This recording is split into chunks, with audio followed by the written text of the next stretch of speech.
Number লিখে না, number লিখে না, ওই যে ওখানে নাম্বার করে আমার ওই নাম্বার নিয়ে কথাবার্তা হয়ে যায়, তারপরে আমার আমি একটা জিনিস এটা হাতটা নিচে করুন না দিদি, সামনে কি আছে? হ্যাঁ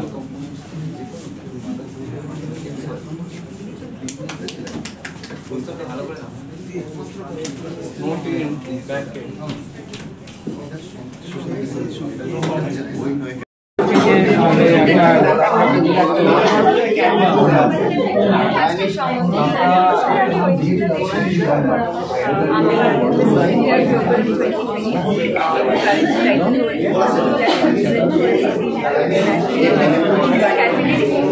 আর আমি 14 থেকে 24 আমার 10 years pageant journey হবে, 33 will count and I have been 33 beauty pageants. Currently I'm personality development expert and আমার student সুব্রতা ও এই প্রজেক্টটা আমার কাছে এনেছিল যে জুলস মার্চেন্টের কোলাবোরেশনে পর্তুগালের একটা কোম্পানি একটা খুব সুন্দর একটা জুয়েলারি ক্যাটালগ যেটা রিলিজ হলো আজকে প্রেসটা। এখানে সব যারা মডেলস এবং যারা মেকআপ আর্টিস্ট এটাতে পার্টিসিপেট করেছে সেটা তারা সবাই না পারলে ভিডিও দিয়ে দেবো, আমি ভিডিও পার্টিসিপেট করেছি এটাতে অ্যাজ আ মডেল পেছনে দাঁড়া এটাতে একদমই সুব্রতার রিকোয়েস্টে খুবই খুবই ভালো লাগলো আমার আজকের এই দিনটা উপভোগ করে। এবং আমার সবচেয়ে যেটা বেশি ভালো লেগেছে যে কলকাতার সাথে তো একটা পর্তুগালের অনেক পুরনো একটা যোগ আছে ইন্ডিয়ার সাথে, তো আবারও পর্তুগাল যে আমাদের কলকাতার বুকে আমাদের মডেলসদের এবং আমাদের মেকআপ আর্টিস্টদের আমাদের ফটোগ্রাফার্সদেরকে সিক করেছে, এটা আমার খুবই ভালো লাগলো। এবং আমাদের এখানকার কলকাতার ছেলেমেয়েরা এবং পশ্চিমবাংলার ছেলেমেয়েরা যে এত বড় একটা গ্লোবাল প্ল্যাটফর্ম পেল, এত এত ভালো একটা সুযোগ পেল, সেটার জন্য তো 100 বার আমি যদি মডেলিং ডিটেইলসে সত্যি আমার এত নলেজ একদমই নেই, বাট এই ম্যাগাজিনটা থেকে বা এই মানে ফটোশুটটা থেকে আমি একটা জিনিস খুব ক্লিয়ার যে অনেক নিউ কামার তারা কিন্তু অনেক বড় একটা জায়গায় কাজ করতে পেরেছে।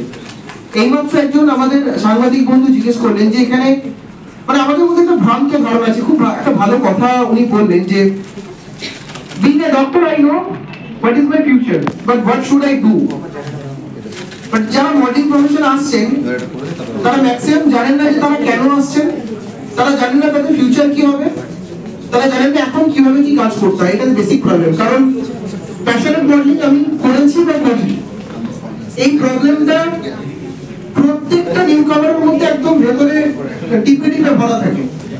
আর আজকের এই সোশ্যাল মিডিয়ার যুগে বাস্তব এডুকেটেড মডেলের থেকে ইনস্টাগ্রাম ফেসবুক মডেলের সংখ্যা অনেক বেড়ে গেছে।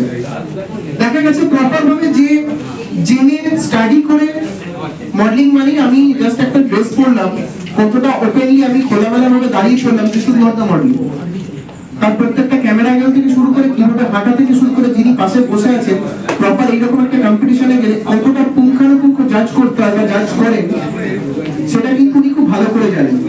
তুমি এই কথাটা আপনার সামনে তুলে ধরলেন এতক্ষণ ধরে, বাট আমাদের বেসিক প্রবলেম হচ্ছে দেখা যাচ্ছে উনি এতটা খাটনি করে যে জায়গাটায় পৌঁছচ্ছেন সোশ্যাল মিডিয়ার যুগে খুব ইজিলি কোনো এডুকেশন ছাড়াই কেউ কেউ পৌঁছে যাচ্ছে। এবং ম্যাক্সিমাম যারা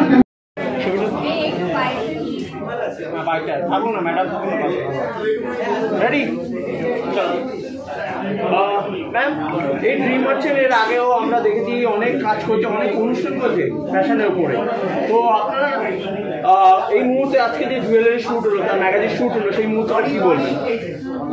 এটা হয়েছিল আমাদের পর্তুগালের জুয়েলারি শুট, এটা আমাদের হয়েছিল মাস 3 আগে, আমি রিলিজ করতে পারিনি, তো আমরা এই ক্যাটালগটা রিলিজ করা হয়েছে আজকে। আজকে আপনাদের গেস্ট হিসেবে কে এসেছিল, কে ছিল সব কিছু অনুষ্ঠান হলো কি বলবেন ম্যাগাজিন জুয়েলারি শুট কি বলবেন মামলা? আমি সুব্রতা সরকার, টিম মার্চেন্ট কোম্পানির ওনার। আর এটা হচ্ছে পর্তুগালের একটি জুয়েলারি শুট হয়েছিল। আমাদের একটা ট্রায়ালের জন্য দেওয়া হয়েছিল, এখানে সহযোগিতা সবাই খুব ভালোভাবে করেছেন। আমার ম্যাম সরকারকে যখন আমি জানাই যে আমার এই ম্যাগাজিন আপনাকে থাকতে হবে, উনি এক বাক্যেই রাজি হয়েছে। আমাদের এই শিল্পী থেকে শুরু করে আরো মেকআপ আর্টিস্ট যারা আছে, মডেলরা সবাই সহযোগিতা করেছে। সবার সহযোগিতায় এই প্যাকেটটা সফলভাবে রিলিজ হয়েছে। কমার্শিয়াল মডেলিং আমি করতে পারিনি, আমার হয়ে ওঠেনি কমার্শিয়াল মডেলিং করা। বাট আমাকে যখন ও আমাকে বলেছে, আমি ভালোবেসে আমি এখানে একটা শুট করেছি। এই শুটে একটা জুয়েলারি শুট আমি করেছি ওদের সাথে একটা যুক্ত হয়ে। খুব ভালো লেগেছে ক্যামেরার সামনে থাকতে, কার না ভালো লাগে। নতুন যারা আসবে মডেলিং তো তাদের উদ্দেশ্যে কি বলবে, যারা নতুন যারা আসতে চাইছে এই বিষয়ে? নতুন যারা আসতে চাইছে তাদের আমার একটাই কথা যে একটু জেনে আসো, একটুখানি স্টাডি করে আসো। আমার মনে হয় তাহলে কষ্ট হবে না বা কোনো প্রবলেম হবে না।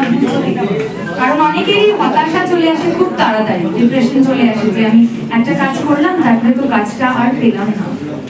তো এইগুলো কেটে যাবে যদি আমাদের আন্ডারস্ট্যান্ডিংটা, নলেজটা এবং স্টাডিটা ঠিক থাকে। আমার মনে হয় এটা ওভারকাম করা খুব সহজ।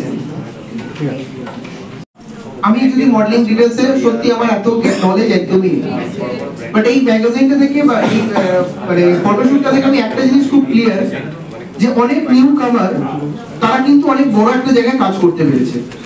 এইমাত্র একজন আমাদের সাংবাদিক বন্ধু জিজ্ঞেস করলেন যে এখানে মানে আমাদের মধ্যে একটা ভ্রান্ত ধারণা আছে। খুব একটা ভালো কথা উনি বললেন যে being a doctor I know what is my future but what should I do। But যারা মডেলিং প্রফেশনে আসছেন তারা ম্যাক্সিমাম জানেন না যে তারা কেন আসছেন, তারা জানেন না তাদের ফিউচার কি হবে, তারা জানেন না এখন কিভাবে কি কাজ করতে হয়। এটা বেসিক প্রবলেম। কারণ প্যাশনেট মডেলিং আমি করেছি বা করি, এই প্রবলেমটা প্রত্যেকটা নিউ কামারের মধ্যে একদম ভেতরে টিপে টিপে ভরা থাকে। আর আজকের এই সোশ্যাল মিডিয়ার যুগে বাস্তব এডুকেটেড মডেলের থেকে ইনস্টাগ্রাম ফেসবুক মডেলের সংখ্যা অনেক বেড়ে গেছে। দেখা গেছে প্রপার ভাবে যে জেনে স্টাডি করে মডেলিং মানে আমি জাস্ট একটা ড্রেস পরলাম, কতটা ওপেনলি আমি খোলামেলা ভাবে দাঁড়িয়ে পড়লাম, this is not the modelling. তার প্রত্যেকটা ক্যামেরা অ্যাঙ্গেল থেকে শুরু করে কিভাবে হাঁটা থেকে শুরু করে যিনি পাশে বসে আছেন প্রপার এইরকম একটা কম্পিটিশনে গেলে কতটা পুঙ্খানুপুঙ্খ জাজ করতে হয় বা জাজ করেন সেটা কিন্তু উনি খুব ভালো করে জানেন। উনি এই কথাটা আপনার সামনে তুলে ধরলেন এতক্ষণ ধরে। বাট আমাদের বেসিক প্রবলেম হচ্ছে দেখা যাচ্ছে উনি এতটা খাটনি করে যে জায়গাটা পৌঁছচ্ছেন সোশ্যাল মিডিয়ার যুগে খুব ইজিলি কোনো এডুকেশন ছাড়াই কেউ কেউ পৌঁছে যাচ্ছে এবং ম্যাক্সিমাম যারা